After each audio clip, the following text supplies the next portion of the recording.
Hey guys, Mr. Bourne here again.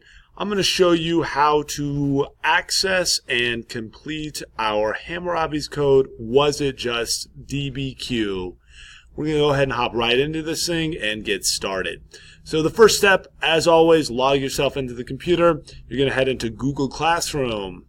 You'll see that the first assignment that we have posted is Hammurabi's code, Was It Just DBQ. Now, when you open this assignment, you'll see that there's a place for you to write down your answers on this questions for Hammurabi's code, Was It Just document. And then underneath of that is a whole series of PDF files. PDF files are like pictures of pages of information that you can use. You can't write on them, copy and paste from them, but you can get information from them. The DBQ, or document-based question, that I posted here for you has documents A all the way down to E included, as well as a background essay.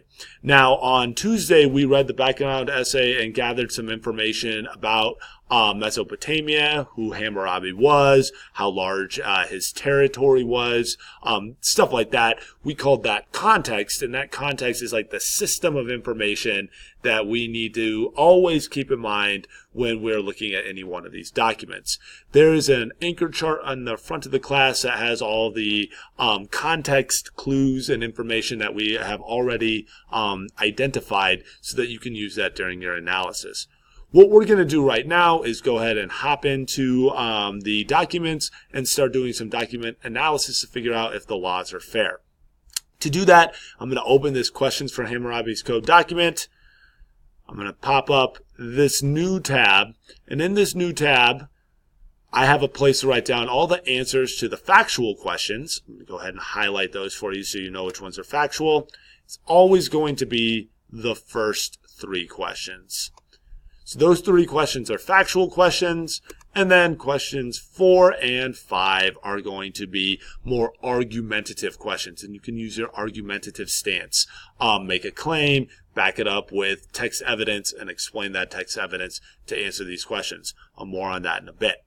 Now, the one thing I want you to make sure you realize is that you are going to answer all of your questions on this paper. So when it's time to write down information, you don't need to use your notebook. You can simply click into the document and begin typing your answer. Make sure you restate the question and answer in a complete sentence. So if it says, what kind of writing, sorry, just got an autopilot there. What kind of writing was used to inscribe the koba on the stele or stelae? Well, we would say the kind of writing was, that's a restate, and then whichever piece of text evidence completes that sentence will finish that up for us, and that'll keep us in that complete sentence mode. Now, to get the answers to these top 3 factual questions, you're just going to want to go ahead and open up document A, because that was the document A questions. You'll see that PDF folder, which again, you can't copy and paste from, but you can use. You can, if you see my mouse down here at the bottom, zoom in if it's a little hard to read. You can zoom yourself back out if you need to. And this will give you an opportunity to easily analyze the document. Now, once you find the answer to the question, you're just going to hop over into here and write down the answer. In this case, the kind of writing was cuneiform writing. And then when you're done, you can hop over into question number 2 and look at the next part of the code that you need to find. Now, the answers to those questions are automatically going to come from this text. Right down here in each one of the different cutouts, you will find the answers. Those are factual questions. They have an answer. There is a right and a wrong answer for those ones. When it becomes time to do the last step, which is to come down here to these 4 and 5 questions, those are the argumentative questions. And the one thing I want to point out is that question 4 and question 5 are the same for documents A, B, C, and D. So you're going to have these similar same questions that are going to pop back up over and over and over again. And anytime it asks you if something was just, it's letting you know that this is your argumentative stance. Now, if the question 4 or 5 is a factual question, then just answer it using facts from the text. Factual questions start with a claim. Okay, so the claim would say something like this: Hammurabi's code was just or fair because in the text it says.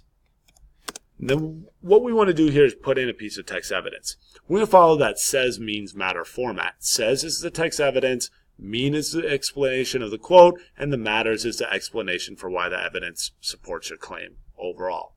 So I need to find a piece of text evidence that allows me to make the argument that Hammurabi's code was fair. So I could do something like, from document A, down here at the bottom, it says, Shamash, he's a god, is instructing Hammurabi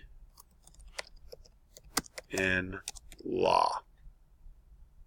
End quote, citation. I'm done there. Now I'm going to go to the explanation.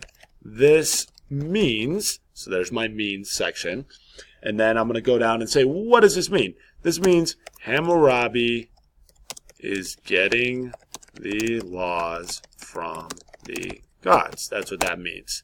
Now, why does this matter? Well, in order to determine why something matters, we need to go back to that idea of context. I have here my anchor chart. So if you look at my anchor chart, we pointed out earlier in this unit that Mesopotamia was a very religious civilization. That religious aspect helps us understand why this quote would matter. If Hammurabi is getting the laws from the gods, people are going to be more likely to accept those laws. So that's why this quote matters. I'm going to go ahead and start with the this matters sentence stem, and then I'm just going to fill in what I just identified. This matters because if Hammurabi is getting the laws from the gods, people will be more willing to accept them because Mesopotamia was a religious society.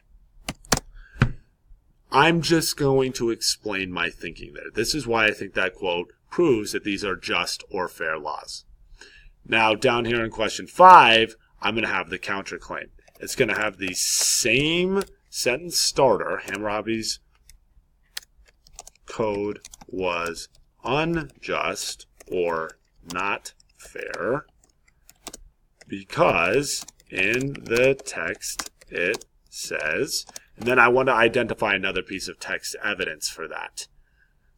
I can go down a little bit further, and there's this quote that says, Hammurabi lists the name of God, saying that they give him the right to rule. So I'm going to write that in. Hammurabi lists the names of gods and says they give him the right to rule. End citation. Now, what does this mean? This means that only Hammurabi can make any laws because only he was told by the gods to make laws. Right, that's what that means. Why does this matter, or why does this make this unfair? This matters because, and now I'm going to explain my thinking for why I think this makes the laws unfair. This matters because the people don't get to participate in the law making. How do they know if Hammurabi is really telling the truth? So I can use that line of thinking to come up with why I think the laws could be unfair. Now, once I'm done with document A and I have answers to all my questions, like I have here, and here. Then I'm going to go down to document B. I'm going to look in at these document B questions. I go back to the Google Classroom. I can close the slide and open up document B, or I can use these little back and forth arrows to like turn the page. Our goal today in class is to finish documents B, C, and if there's time before you take the quiz, document D. If you don't get to document D, there will be time on Friday. Please make sure that as you do your analysis, you write all of your answers into this question document, because you will be turning that in on Friday as proof of your analysis. If you have any other questions, make sure you ask your shoulder partner or somebody at your table team. Remember, there's no penalty for trying, so just give your best effort. Any mistakes can be corrected. Thanks. I hope you guys have a great day. I'll talk to you soon. Bye.